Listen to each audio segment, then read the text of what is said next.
Сәлеметсіздер ме, оқушылар, мұғалімдер және осы видеоны көріп жатқан барлық менің оқырмандарым. Бүгін сіздерге дәл нұсқа талдауды жалғастыратын боламыз. Ең біріншіден сіздерге айта кеткім келеді, қолдарыңызға ручка, парақ алып алыңыздар міндетті түрде, себебі қазір сіздер жаңа сөздер үйренулеріңіз мүмкін, жаңа тақырыптар деген сияқты. Сонымен қатар сіздерді ең бірінші сұрақтарды сразу түсіндіре бермей, сіздер бірінші өздеріңіз жауап беруге 5-10 секундтай уақыт беремін. Сосын сіздер өзіңіздің әлсіз тұстарыңызды, яғни әлсіз тақырыптарыңызды біліп, солармен жұмыс жасайтын боласыздар, өздеріңізге жақсы болады. Себебі егерде басында сразу бір тақырыпты, бір нұсқаны білмейсіз деген сөз, сол тақырыппен сізде проблема бар деген сөз. Сол проблеманы жеңу керек, неге шешу керек, себебі сіздерге алдағы уақытта да сол тақырып келуі мүмкін, бірақ басқа сұрақтармен. Сол үшін міндетті түрде жақсылап сол тақырыпты жазып алыңыздар, қайсы сұрақпен проблема бар. Сол үшін міндетті түрде осы видео пайдалы болу үшін сіздер дәптер мен ручка алып алыңыздар, кез келген парақ. Так, сосын міндетті түрде тақырыппен жұмыс жасаймыз. Сосын астыға комментарийға жазып кетіңіздер қанша балл алғандарыңызды. То есть қазір 10 сұрақ талқылайтын боламыз, сол 10 сұрақтың ішінде 10-нан 5, 6 или 10-нан 10 алдым деген сияқты.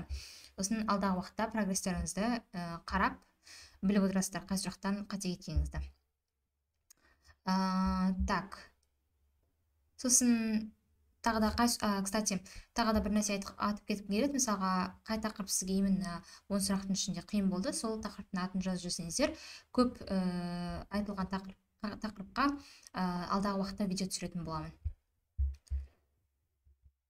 Қайтадан контентті қолға алу ойда бар, барынша пайдалы болуға тырысамын. Так, біз тезірек бастайық. Қолдарыңызда ручка, парақ бар деп ойлаймын. Так, бірінші сұрақ, 5 секунд уақыт берем. Өйткені бұл 1 балдық, 4 қана варианттық сұрақтар болып табылады. Сондықтан да тезірек 5 секундтың ішіне тауып алыңыздар. 4, 5. The correct compound noun. Бізде 4 вариант берілген: unfriendly, friendship, friendly, friends. То есть compound деп отырғанымыз бізде күрделі зат есім. То есть егер де білмеген болсаңыз да, compound деген сөздің мағынасы күрделі деп жазып алыңыздар. То есть бізде A мен C жауабы болмайды, себебі ly мен аяқталып тұр. И потом, то есть кішкене логикамен қарап көрсеңіздер, compound noun'ды білмесеңіздер де осы жауап болмайтындығын білесіздер, өйткені бір-біріне өте ұқсас. Жұрнақтары да аннан басқа барлық жері friends, достар болып табылады, и жауабы friendship, достық. Так, келесі, phrasal verb come across means. Тағы да 5 секунд берем, тезірек жауап беріңіздер өздеріңізге. 3, 4, 5. Phrasal verb come across means succeed, obtain, persuade, find or meet someone by chance. То есть come across деп отырғанымыз бізде phrasal verb. Phrasal verb-тарда осы нұсқаларын 2023-тен көбірек кездестіріп жатырмын. Егер де білмейтін болсаңыздар, phrasal verb-тармен, яғни сөздікпен сізде қиыншылық тудырып жатса, онда сізде арнайы phrasal verbs дегенде видеолар бар, соларды міндетті түрде қарап шығыңыздар. Ал мына жерде come across деп отырғанымыз барлық сөздердің аудармасын айтып шығайын, жазып отырыңыздар. Білмесеңіздер, succeed деп отырғанымыз жетістікке жету, obtain деп отырғанымыз get дегеннің синонимі, яғни алу, persuade деп отырғанымыз біреуді көндіру, find деп отырғанымыз табу, meet by chance, табу, кездестіру, случайно дейді ғой, кездейсоқта. То есть бізде осы D жауабы дұрыс болады. Бір нәрсені немесе біреуді кездейсоқта кездестіру, тауып алу немесе. Так, келесі, countable noun. Бізде, сразу талдамайын, 5 секунд. 1, 2, 3, 4, 5. Так, саналмалы зат есім, count деп отырамыз, санайтын, ол үшін саналмалы зат есім бізге санауға келетін. Sugar, milk, egg, water. Оңай сұрақ өте. Негізінен саналатын, саналмайтын дегенде білесіздер, саналатын нәрселер, саналмайтын нәрселерге сразу сұйықтықтар жатады и ұнтақ заттар жатады. Бірден и абстрактный наундар да көбінесе келетін сіздерге. Вот сол үшін ұнтақ бізде sugar, milk деп отырамыз бізде жидкость, немесе сұйықтық, и water тоже сұйықтық. Сондықтан да бізде жауабы egg болады. Жұмыртқа 1, 2, 3 деп санай бересіздер. Дальше. The correct use of preposition. Сіздерге 5 секунд уақыт берем. Сіздер тауып алыңыздар. 1, 2, 3, 4, 5. He has got a book, animals. Бізге берілген prepositionстар of, in, by, about. Ода бар кітап и жануарлар. Ода бар кітап, жануарлар туралы кітап бар да. Сондықтан да бізде жауабы about болады. Егер де бұл негізінен өте оңай нәрсе, өте оңай тест болып келген preposition. Егер де вообще в целом prepositionстан қиналатын болсаңыздар, prepositions деген тақырып бар. Просто каналды ашып тауып алсаңыздар болады. Немесе астына, осы видеоның астына ссылка ретінде тастап кететін боламын. Қарап алыңыздар. Келесі. Correct form of passive voice. 5 секунд тағы да. 1, 2, 3, 4, 5. Volunteers are cleaning the beach. The beach is being cleaned by volunteers. Is cleaned volunteers. Are being cleaned by volunteers. By cleaning the beach.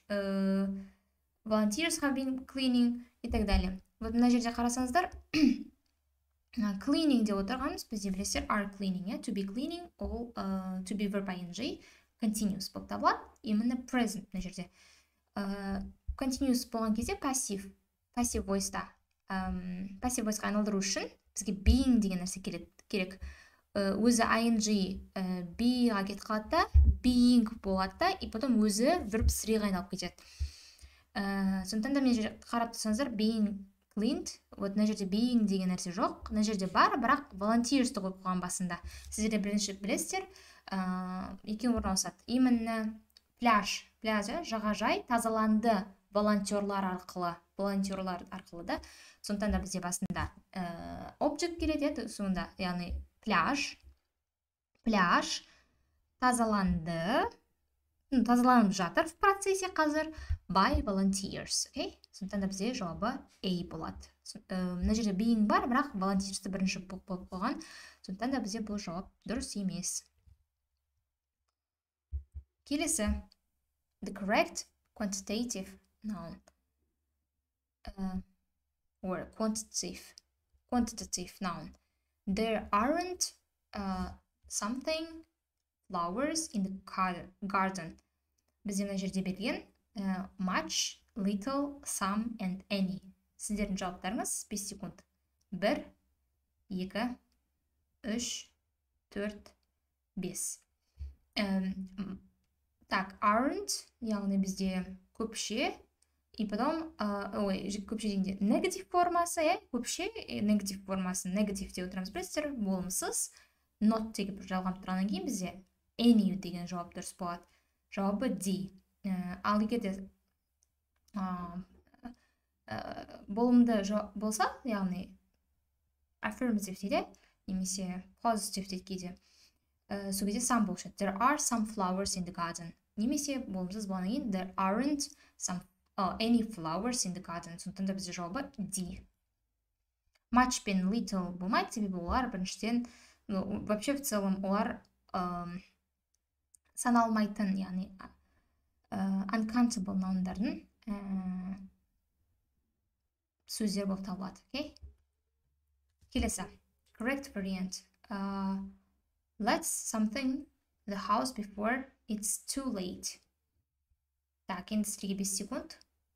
1, 2, 3, 4, 5. Let's to leave the house before it's too late. Егер естеріңізде бар болса, let's go деген сөз бар. Сол кезде go деген, going деген, яғни бұл bare infinitive, яғни ing-сіз, to-сыз тұрған сөз болып табылады, яғни let's go. Сондықтан да бізде оларға let's leave деген келуі мүмкін. Окей? То есть просто автоматически. И екіншіден let деп отырғанымыз, let's деп отырғанымыз бізде let us дегенді білдіреді, яғни бізге.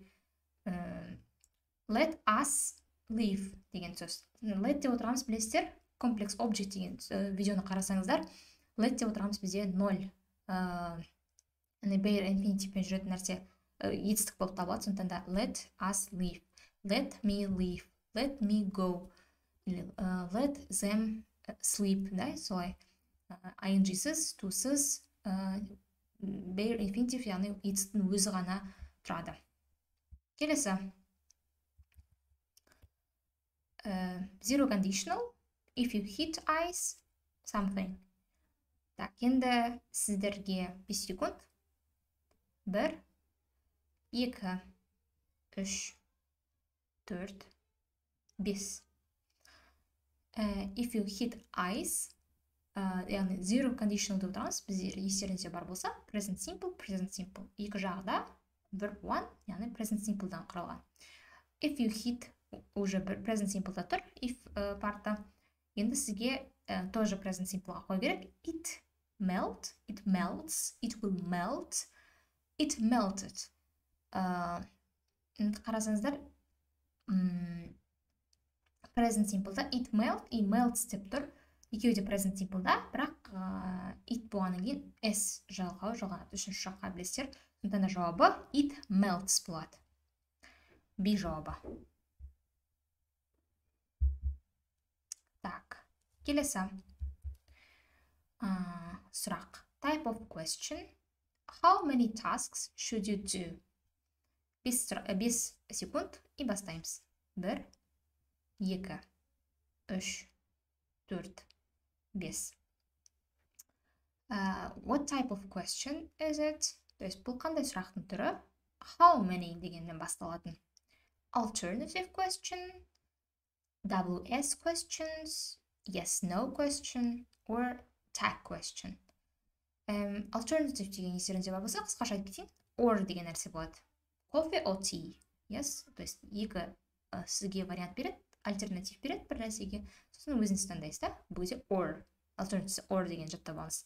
WH question деп отырамыз бізде what, where и несмотря, how деп отырамыз, WH-тан басталмаса да, осы типтегі сұраққа кіреді. WH questions, окей? Сондықтан да бізге осы жауабы дұрыс болып табылады. Yes, no question болса, ол бізде do you want, can you do, мысалы, do you want to drink coffee? Yes, I do. No, I don't. То есть сізге do, мысалы, can деген сияқты бір yes, no деп сұраққа жауап беретіндей сұрақ болса, иә, онда сізге осы yes, no question болады, окей? Немесе general question деп атайды бұда. Келесі, tag question деп отырғанымыз бізде мысалға кез келген бір сөйлем айтылады да, I do, мысалға кез келген бір сөйлем айтады negative or affirmative форма, бір кез келген сөйлем, и соңында үтірмен келеді да, don't you деген сияқты сұрақ қойылады, окей? И так далее. Или do you деген сияқты үтірден кейін келетін сұрақ болып табылады. Tag question. Так, сондықтан да білесіздер жауабы WS questions, B вариант дұрыс болады. Кстати, questions деген бізде арнайы каналда видео бар. Осы тақырыпқа арналған көп. Негізінен не почти, вообще, мне кажется, барлық тақырыпқа бар уже каналда. Сондықтан да барлық тегін материалдарды дұрыстап пайдаланыңыздар. Келесі сұрақ. То же самое. type of question. Бір варианттың ішінде сразу подряд екі рет келіпті. 5 секунд уақыт берем. Ойланып алыңыздар, жаңа сіздерге 4 question тайптарын түсіндірген болдым қысқаша. Соған қарап белгілеп көріңіздер ал. 1, 2, 3, 4, 5. The robot is expensive, isn't it? То есть, робот қымбат, солай ма? То есть, мен сізге жаңа айтқан болдым. Бір do you деген сияқты нәрсе, помните? Бір кез келген бір сөйлем келеді да, одан кейін don't you, мысалға болымды түрде болса, мысалға is expensive болымды түрде тұр ғой, сонда isn't it болымсыз түрде. Ну, то есть бір-біріне қарсы, в общем, қарама-қайшы сөйлемдер болып табылады. То есть is expensive, isn't it деген сияқты көрінсек, affirmative плюс, анау negative минус болып тұр. Плюс, минус немесе минус болса плюс деген сияқты. WH questions, yes, no question, alternative question, и tag question. WH question деп отырамыз, бізде білесіздер what, how деген сияқты арнайы бір қалай, қайда деген сияқты сұрақтармен басталады, окей? Бұл ондаймен басталып тұрған жоқ. Yes, no question десе, бізде білесіздер do деген сияқты сөзден бар, can, modal verbs, окей? И так далее.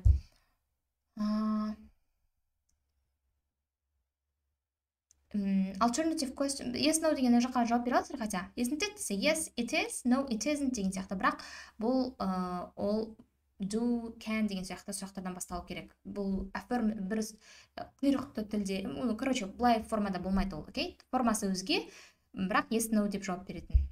Алда уақытта талдайтын боламыз тоже. Alternative question бізде or деген нәрсе, alternative бізге ешқандай вариант беріп тұрған жоқ, or деген көріп тұрған жоқ, сол үшін alternative емес. И tag question, помните? Tag question осы құйрықты соңында былай келеді. Isn't it деген сияқты.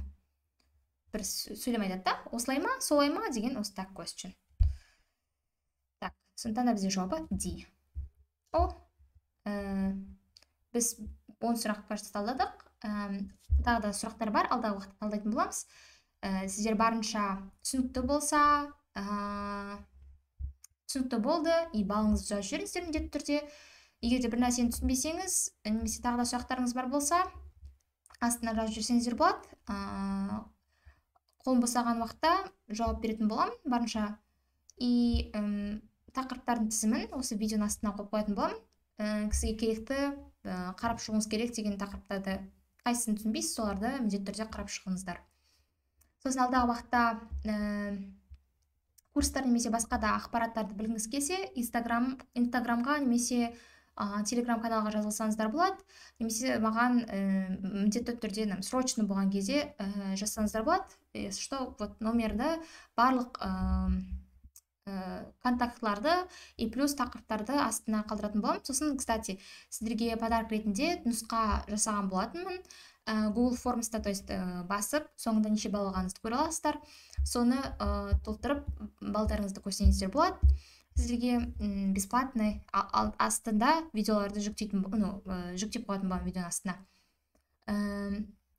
Қазірге осы, барлықтарыңызға рахмет. Кстати, егер де видеоматериалдарды дайын барлығын көргілеріңіз келсе, бір тақырыпты прям 20-30 сұрақпен талдап, и плюс тест жасаған видеолар мен тесттарды и плюс сөздік қорларға керекті нәрселерге материалдарға қол жеткіңіз келсе, бізде өте доступны бағада бір жылға, короче, доступ ашылатын болады. Сізге 1 айға, 2 айға емес, любой тақырыптан бастасаңыздар болады. Сол туралы білгіңіз келсе, маған жазсаңыздар болады. Барлығы түсінікті, бір тақырыпты полностью талқылайтын боламыз, әртүрлі сұрақтар форматында. Сондықтан да сіз осы тақырып келетін болса, любой сұрақ келсе де сіз талдай аласыздар, себебі естеріңізде бар болса, сұрақтың форматы әр уақыттан уақыт сайын өзгертіп жатыр. Қазіргісі көбінесе білімге и логикаға сүйенген деп жатыр, білесіздер, формат өзгеріп. Сондықтан да міндетті түрде барлықтарыңыз тақырыпты түсінуге тырысыңыздар. Барлықтарыңызға үлкен кеңес, 100 нұсқа талдағанша 10-20 тақырып 10 тақырып оқыңыздар. В общем, 100 досың болғанша, 100 теңгең болғанша бір досың болсын ба, қалай сондай.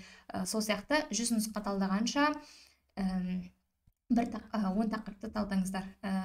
Сол кезде міндетті түрде сол тақырыпты 100% түсінетін болсаңыздар, кез келген сұрақ келсе ол тақырып бойынша міндетті түрде алып шығатын боласыздар. Сондықтан да мен сіздерге осы дайын материалдарды ұсыныс жасаймын. Неге? Себебі ол дайын материалдарда бір тақырып прям езіп түсіндірілген, әртүрлі сұрақтар форматында, былай айналдырып келіп, сізге любой форматта келсе, ол тақырыпты, ол сұрақты міндетті түрде жауап бере алатын боласыздар. Қазірге осы. Сұрақтарыңыз бар болса, комментарийға немесе маған жазыңыздар. То есть, егер тақырыптар болса, астыға жазыңыздар, егер курстар болса, маған жазсаңыздар болады. Әзірге осы. Барлықтарыңызға сәттілік. Қиын болса да мойымай, главный тақырыпты түсініп алуларыңызға, в общем, кеңес беремін. Именно тақырыптарды түсініп алыңыздар, ал қалғанын барлығы оңай болады. Сұрақты бойынша вообще мүлдем уайымдамаңыздар. Барлықтарыңызға сәттілік. Шаршамай, талмай, барлық керек нәрселердің барлығын пайдаланып, жақсылап бал алып шығыңыздар. See you, bye bye.